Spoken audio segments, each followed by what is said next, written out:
Jujutsu Kaisen की दुनिया में अगर कोई पावर इंसान को मौत से वापस ला सकती है तो वो पावर है रिवर्स कर्स टेक्निक यानी आरसीटी, जिसका यूज करके गोजो भी एक बार मरने के बाद फिर से जिंदा हुआ था जब तोजी ने गोजो को बीच से काट कर उसे मार दिया था। लेकिन गोजो आरसीटी का यूज कर फिर से जिंदा हो जाता है। ये एक ऐसी एबिलिटी है जो किसी भी सॉर्सरर को नॉर्मल फाइटर से ऑलमोस्ट इमॉर्टल बना सकती है। सोचो अगर तुम्हें कोई बहुत बुरी तरह से घायल कर दे और तुम तुरंत हील हो जाओ तो तुम्हें हराना लगभग इम्पॉसिबल सा हो जाएगा, जैसे डीमन स्लेयर में अपर रैंक डीमंस के साथ होता है। और इसी वजह से आरसीटी को जुजुत्सु काइसेन का सबसे रेयर एंड डेंजरस टेक्निक्स में से एक माना जाता है। आरसीटी का कॉन्सेप्ट सुनने में तो बेसिक एंड सिंपल लगता है, लेकिन एक्चुअली बहुत ही ज्यादा डिफिकल्ट है। नेचुरल जो कर्स एनर्जी होती है वो नेगेटिव फॉर्म में होती है, लेकिन जब एक सॉर्सरर दो नेगेटिव एनर्जीज को एक साथ कंबाइन करता है तब जाकर दोनों के मिलन से पॉजिटिव एनर्जी का निर्माण होता है और इसी पॉजिटिव एनर्जी का यूज हीलिंग के लिए किया जाता है। लेकिन जुजुत्सु वर्ल्ड में बहुत कम ही सॉर्सरर हैं जो आरसीटी का यूज कर सकते हैं। इसके अलावा आरसीटी का यूज सिर्फ हीलिंग के लिए नहीं किया जाता, क्योंकि हर कैरेक्टर आरसीटी का यूज अपने मल्टीपल चीजों के लिए करता है। लेकिन इसमें भी एक इंपॉर्टेंट बात है, आरटीसी को मल्टीपल चीजों के लिए सिर्फ वही कैरेक्टर्स यूज कर सकते हैं जिन्होंने आरसीटी को मास्टर कर लिया है। तो आज हम उन्हीं कैरेक्टर्स के बारे में बात करेंगे कि आखिर वो कौन से कैरेक्टर्स हैं जो आरसीटी को यूज करते हैं एंड आरसीटी का यूज किन चीजों के लिए करते हैं। तो वीडियो को स्टार्ट करते हैं। नंबर 1 पर है Sukuna, the king of curses. Sukuna का आरटीसी काफी ज्यादा डेंजरस है, जिस वजह से सुकुना को कोई कितना भी ज्यादा डैमेज कर दे वो काफी जल्दी अपने आप को हील कर सकता है। फॉर एग्जाम्पल सुकुना की हीलिंग स्पीड इतनी ज्यादा तेज है कि डीमन स्लेयर के अपर रैंक डीमन से भी काफी ज्यादा फास्ट खुद को हील कर सकता है। जैसे deep cuts, heavy injuries Sukuna के सामने टेम्परेरी हो जाते हैं। वो फाइट के बीच में ही कंटिन्यूअसली खुद को हील करता रहता है और बिना रुके फाइट करता रहता है, इसलिए सुकुना को हराना काफी ज्यादा डिफिकल्ट हो जाता है। एक एपिसोड में हमने देखा था कि सुकुना बिना दिल के भी सरवाइव कर सकता है। सुकुना ने आरसीटी को इस तरह से मास्टर किया है कि फ्यूचर में और कोई दूसरा सॉर्सरर कभी नहीं कर सकता। एंड ये आरसीटी पर मास्टरी काफी ज्यादा इंसेन है। सुकुना का आरटीसी उसको एक मॉन्स्टर बना देता है, लेकिन फिर भी एक कैरेक्टर ऐसा है जिसका आरसीटी सुकुना से भी ज्यादा एडवांस माना जाता है, और वो कैरेक्टर कौन है वो तो तुम्हें पता ही है। नंबर 2 पर है सातोरू गोजो। तो गोजो का रिवर्स कर्स टेक्निक को काफी ज्यादा एडवांस माना जाता है, यानी गोजो ने आरसीटी को मास्टर कर लिया है। Most of the sorcerer RCT का यूज हीलिंग के लिए करते हैं, लेकिन गोजो आरसीटी का यूज अपने ब्रेन को हील करने के लिए करता है। एंड ये बहुत कम लोग ही कर सकते हैं, क्योंकि ये बहुत ही ज्यादा एडवांस चीज है। जब गोजो 6 साइज और लिमिटलेस एबिलिटी का कंटिन्यूअसली यूज करता है तब गोजो का ब्रेन ओवरलोड होने लगता है, जिस वजह से गोजो के ब्रेन पर काफी ज्यादा प्रेशर पड़ता है। नॉर्मली कोई भी सॉर्सरर इतना ज्यादा लोड हैंडल नहीं कर सकता, लेकिन गोजो कंटिन्यूअसली आरसीटी का यूज करके अपने ब्रेन को रिपेयर करता रहता है, जिस वजह से गोजो कभी जल्दी थकता नहीं है, स्लो नहीं होता और गोजो अपनी फुल पावर के साथ भी फाइट कर सकता है। गोजो अपनी 6 साइज पावर की वजह से कर्स एनर्जी कभी भी वेस्ट नहीं करता है, इसीलिए वो आरसीटी को ऑलमोस्ट नॉन स्टॉप यूज कर सकता है। इस वजह से गोजो का आरसीटी सबसे ज्यादा एडवांस माना जाता है। अब काफी सारे लोग बोलेंगे अगर कि सातोरू गोजो का आरसीटी सबसे ज्यादा स्ट्रॉन्ग है तो आखिर सुकुना नंबर 1 पर कैसे है? तो रुको इसका जवाब भी दे देता हूँ। भले ही सातोरू गोजो का आरसीटी सबसे ज्यादा एडवांस है, लेकिन वो दूसरों को हील नहीं कर सकता, और वहीं पर सुकुना दूसरों को हील कर सकता है। भले ही हमें एनिमे में नहीं दिखाया गया है, लेकिन सुकुना हील कर सकता है दूसरों को भी। इसी वजह से सुकुना नंबर 1 पर है एंड गोजो नंबर 2 पर। एंड इनके भी ज्यादा कुछ डिफरेंस नहीं है, ये दोनों सेम लेवल पे ही हैं।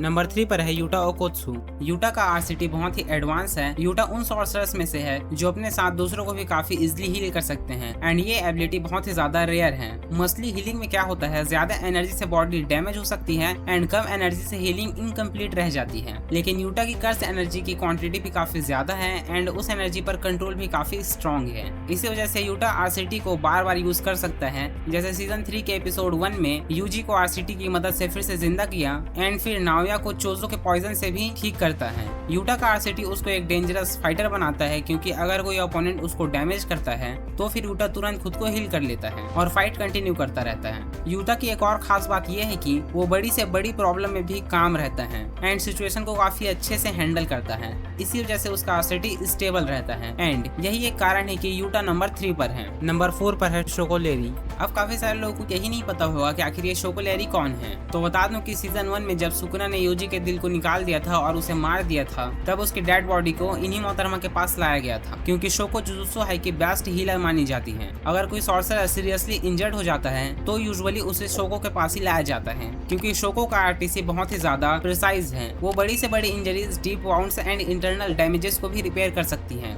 लेकिन खुद को आरसीटी से हील करना आरसीटी यूजर्स के लिए काफी ज्यादा इजी होता है, लेकिन आरसीटी का यूज करके दूसरों को हील करना काफी ज्यादा डिफिकल्ट होता है। लेकिन शोको के लिए काफी ज्यादा इजी है, क्योंकि शोको की हीलिंग स्टाइल प्रिसाइज आरटीसी है। प्रिसाइज आरटीसी में यूजर्स एनर्जी को कंट्रोल वे में हीलिंग के लिए यूज करते हैं, यानी required amount of cursed energy का यूज करते हैं, जिस वजह से हीलिंग स्टेबल रहती है। इसके बिल्कुल अपोजिट है ब्रूट फोर्स आरसीटी। इस आरसीटी में हीलिंग के लिए काफी ज्यादा एनर्जी लगती है एंड इस आरसीटी स्टाइल से दूसरों को हील करना काफी ज्यादा डिफिकल्ट होता है एंड ये रेयर है कि कोई ब्रूट आरटीसी यूजर दूसरों को हील कर सकता है, जिस वजह से शोको फाइट्स में कम ही दिखती है, क्योंकि वो फ्रंट लाइनर फाइटर नहीं है। इसी वजह से शोको नंबर 4 पर है। नंबर 5 पर है केंजी हकारी। हकारी का आरसीटी बाकी आरसीटी यूजर से काफी ज्यादा डिफरेंट है, बिकॉज हकारी नॉर्मली आरसीटी का यूज नहीं करता, लेकिन जब हकारी अपने domain expansion idle death gamble का यूज करता है और अगर उसको स्पिन में जैकपॉट मिल जाता है, तब उसकी बॉडी एक अलग ही स्टेट में चली जाती है। अब कुछ लोगों को ये पता नहीं होगा कि आखिर ये स्पिन एंड जैकपॉट क्या है, तो बता दूं, पैचिनो जो कि एक जापानीज गैम्बलिंग मशीन है, बिल्कुल उसी तरह काम करती है। एंड जब हकारी का जैकपॉट लगता है, इसका मतलब ये है कि वो गैम्बल जीत गया है। तब हकारी को प्रैक्टिकली अनलिमिटेड कर्स्ट एनर्जी मिलती है, जिसका मतलब है कि वो नॉन स्टॉप टेक्निक्स को यूज कर सकता है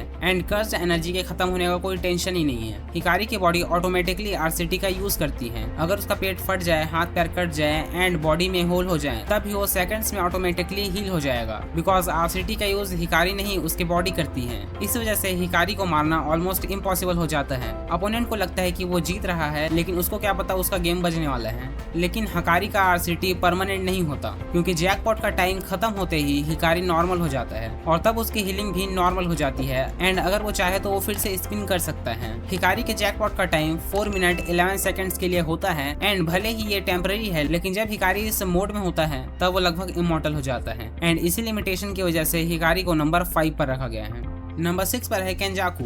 केंजाकू एक एंसेंट सॉर्सरर है जो अपने ब्रेन को अलग अलग बॉडीज में ट्रांसफर करके अभी तक जिंदा है। उसने इतने सारे लोगों के साथ अपना ब्रेन ट्रांसफर किया है कि उसका असली नाम किसी को भी नहीं पता। केंजाकू को कर्स्ट एनर्जी के बारे में काफी ज्यादा नॉलेज है, क्योंकि केंजाकू 1000 साल से अपने ब्रेन को ट्रांसफर करके जिंदा है। इसलिए केंजाकू का आरसीटी फ्लैशी नहीं होता, बल्कि टेक्निकल होता है। केंजाकू आरसीटी का यूज मेनली सेल्फ हीलिंग के लिए करता है, डैमेजेस को कामली रिपेयर करता है एंड एनर्जी को वेस्ट नहीं करता। उसका हीलिंग स्टाइल कंट्रोल्ड एनर्जी है। वो पैनिक में ओवर हील नहीं करता, बल्कि जितना डैमेज है उतना ही कर्स्ट एनर्जी रिपेयर के लिए यूज करता है, जिससे हमें पता चलता है कि उसका कर्स्ट एनर्जी कन्वर्शन काफी एफिशिएंट है। केंजाकू का आरसीटी उसकी पर्सनैलिटी के जैसा ही है, स्ट्रेट, पेशेंट और इंटेलिजेंट, इसीलिए केंजाकू नंबर 6 पर है। नंबर 7 पर है उरोमे।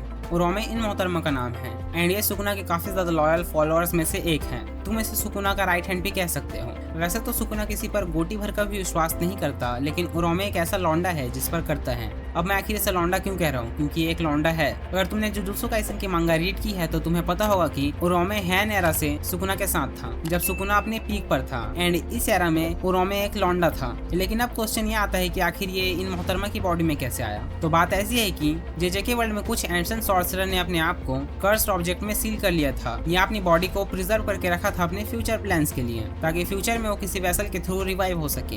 एंड रिजल्ट तो तुम्हें पता ही है। लेकिन सुकुना का राइट हैंड बनना इतना भी इजी नहीं है, जिससे हमें पता चलता है कि उरोमे भी कोई ऐसी सॉर्सरर नहीं है और ऐसे वैसों पर तो सुकुना बिलीव ही नहीं करता।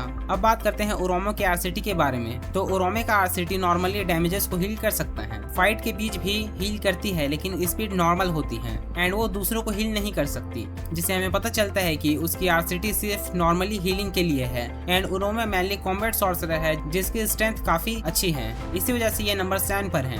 तो ये थे टॉप 7 कैरेक्टर्स जो आरसीटी को यूज कर सकते हैं इन जेजेके। तो अब जल्दी से वीडियो को समराइज करते हैं। तो नंबर 1 पर है सुकुना, जो ऑटोमेटिकली खुद को आरसीटी से हील कर सकता है एंड दूसरों को भी कर सकता है। नंबर 2 पर है सातोरू गोजो, जो 6 size power and limitless ability को ओवरलोड होने से रोकता है एंड खुद को हील करने के लिए यूज करता है। नंबर 3 पर है यूटा ओकोत्सु, जो अपने साथ दूसरों को भी इजिली हील कर सकता है एंड मल्टीपल टाइम्स आरसीटी को यूज कर सकता है। नंबर 4 पर है शोकोलेरी, जो स्पेशली दूसरों को हील करती है। नंबर 5 पर है केंजी हकारी, ऑलमोस्ट इमॉर्टल हो जाता है जब जैकपॉट मिल जाता है तो। नंबर 6 पर है केंजाकू, नॉर्मली खुद को हील कर सकता है बस। नंबर 7 पर है उरोमे, जो सुकुना की फॉलोअर है हेरन एरा से एंड आरसीटी का यूज वो नॉर्मली हीलिंग के लिए करती है, which is not very efficient.